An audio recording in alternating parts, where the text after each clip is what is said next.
अल्लाह ताला आपको करोड़ों रहमतों से नवाजे। आज प्राइम मिनिस्टर साहब ने तकरीब से खिताब करते हुए कहा है कि आप तदफीन कर लें, मैं ब्लैकमेल नहीं हूँगा, तदफीन करने के बाद मैं मौके पे पहुँच जाऊँगा। प्राइम मिनिस्टर साहब, आप बिला सोचे बात कर देते हैं। अगर क्या बेहतर होता कि आप शिया उलमा को एतमाद में लेते, अपने पास बुलाते, राजा नासिर अब्बास को और अमीन शहीदी साहब को, साजिद नकवी साहब को, शहनशाह नकवी साहब को, मूसवी साहब को, इसी तरीके से इनके बड़े जो उलमा हैं उनको बुलाते और बुलाकर मामला तय करते और वफाकी वज़ीर दाखिला को साथ भेजते, एक प्लान करते जो आम आवाम के सामने ना होता। आपने तो ऐसे किया है जैसे ओपोजिशन को एनआरओ देना है, तो आप कह रहे हैं कि ये मुझे ब्लैकमेल कर रहे हैं, मैं एनआरओ नहीं दूंगा।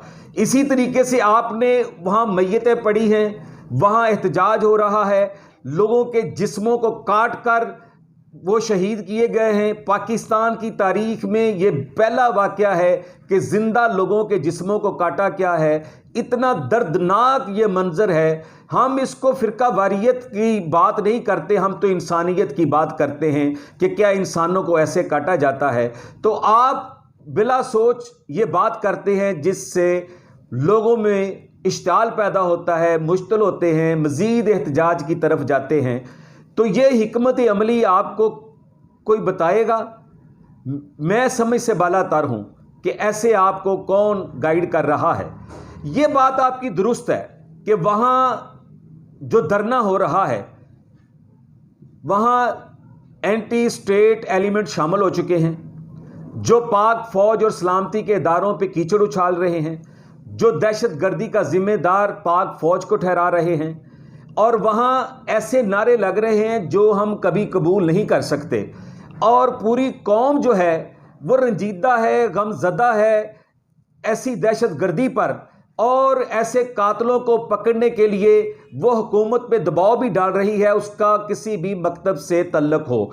मगर वहाँ रियासत के ख़िलाफ़, मुल्क के ख़िलाफ़ और जो हमारे सलामती के इदारों के ख़िलाफ़ नारे लग रहे हैं, वहाँ जो फोर्सेस जिन्होंने हाईजैक कर लिया हुआ है एहतजाज को, वो हमें कबूल नहीं है। मैं शिया उलमा इकराम से कहना चाहता हूँ कि आपने भी सुना है, मेरे पास भी वो रिकॉर्ड मौजूद है कि जो वहाँ धरने में ज़बान इस्तेमाल की जा रही है, और पीटीएम के लोग और जितने भी एंटी स्टेट एलिमेंट हैं वो इकट्ठे हो चुके हैं, और ओपोजिशन में मौजूद पीडीएम में जो जमातें हैं जो पीटीएम के एजेंडे से मुतफिक है, वो भी वहाँ वैसे ही नारे लगा रहे हैं। तो ये मुल्क की सलामती को आप एक दफ़ा कंप्रोमाइज़ कर लेंगे तो हमेशा से ये कंप्रोमाइज़ होता रहेगा। हम खुद मुख्तार मुल्क हैं, एटमी ताकत हैं। हमारे मुल्क में कोई दहशत गर्दी करे, कोई दरअंदाजी करे तो हम कबूल नहीं करते। हम किसी के मुल्क में भी दरअंदाजी को कबूल नहीं करते। हम चाहते हैं पूरी दुनिया अमन में रहे, पाकिस्तान भी अमन में रहे। मगर पाकिस्तान के गिर्द जो घेरा तंग किया जा रहा है, जिस तरीके से ओपोजिशन उस एजेंडे को आगे लेकर जा रही है, पीटीएम जो है वो एजेंट के तौर पर और इंडिया से फंडिंग लेकर पाकिस्तान के इदारों पर हमला कर रही है, हम इसे कभी किसी तरह भी कबूल नहीं कर सकते। मगर प्राइम मिनिस्टर साहब, आपने हर बात एनआरओ पे ले आते हैं। आज मैयतों को भी आपने कहा है कि मुझे ब्लैकमेल ना करें। क्या वो आपसे एनआरओ मांग रही थी? उनका तो ये था कि आप आ जाएं।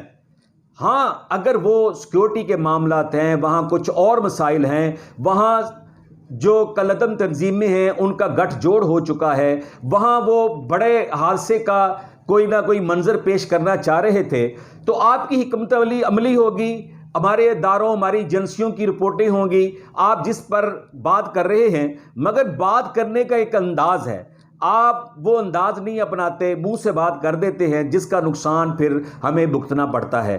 तो लिहाजा आप तमाम उलमा इकराम जो शिया के हैं उनको एतमाद में लें, वज़ीर दाखिला को बैठाएं, एक मरतबा उनके साथ रिक्वेस्ट करें, इंशाअल्लाह वो तदफीन करेंगे और साथ ही आप तशरीफ़ ले जाएं ताकि उनकी दिलजोई हो। हम वो मैयतें सब की साझी हैं, हम दहशतगर्दी के ख़िलाफ़ हैं। आप मुल्क के प्राइम मिनिस्टर हो, आप एक गरीब कूड़ा उठाने वाला उसका भी प्राइम मिनिस्टर हो, आप एक जो लैंड क्रूज़र ग्रैंड क्रूज़र पे चल रहा है मिनिस्टर है उसके भी प्राइम मिनिस्टर हो। अब आप सबके प्राइम मिनिस्टर हो। आप अपोजिशन को ज़हन से निकाल दें और अपने मामलात को दुरुस्त करें। हाँ, आपकी दिलेरी पे, आपके जो विजन है उस पे हम खुश हैं कि आप कंप्रोमाइज़ नहीं करते, मगर कंप्रोमाइज़ का मतलब ये भी नहीं है कि आप सरेआम किसी की तजलील कर दें और उनको ब्लैकमेल कर दें, तो ये अच्छी बात नहीं है। जो आपके मिनिस्टर गए हैं दो, वही बातें जो उन्होंने धरने में की हैं वही आपने आज तकरीब में कही हैं। तो खुदारा इसके लिए ब्रीफिंग ज़रूरी है। ये हसास मामलात हैं, मजहबी मामलात हैं, इसके लिए बहुत सोच समझ के गुफ्तगू करना ज़रूरी है।